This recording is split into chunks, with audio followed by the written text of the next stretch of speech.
रोज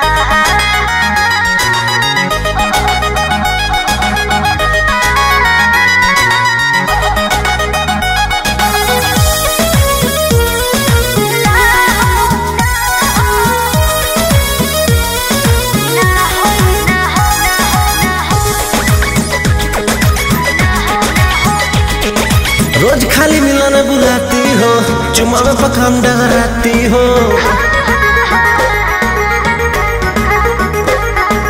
रोज खाली मिलने बुलाती हो, चुम्मा में पकाम डराती हो। असली चीज दिखा के दूरही से डह कोई भूखा हो ना हो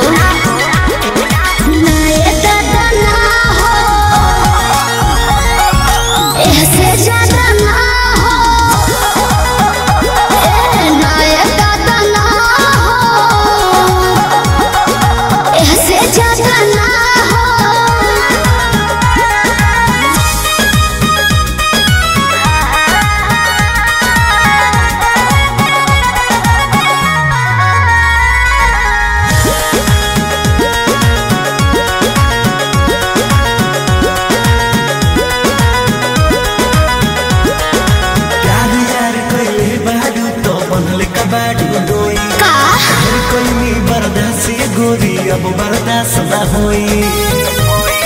तनी ढेर लेखा बोलत का हो यार यार कइले बारू ता बनले का बाडू डोई। ढेर कइनी बर्दाश्त गोरी अब बर्दाश्त ना होई। डोरल भरबा बहुते लागल प्रीत के बीच ना बोई। शादी से पहले बापू कमाऊ ना होई। कवना बात के चिंता पड़वे खुल के खूबे खाओ जय हो।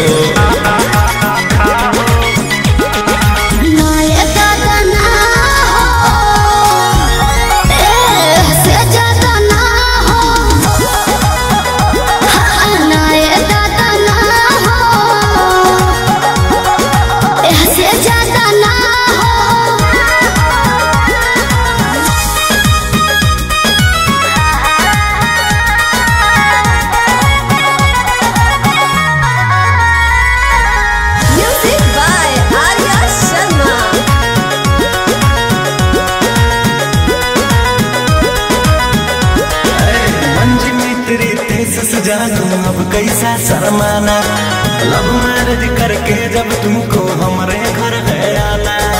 अपन को तेरे घर नहीं आना है, समझा? तू मेरी है हम तेरे हैं, फिर कैसा शर्माना। लव मैरिज करके जब तुमको हमारे घर है आना। चिकन चिकन बात में राजा हम ना तहरा करबो। जब से नूर डलबो तो हम तोहरा के न मना करे।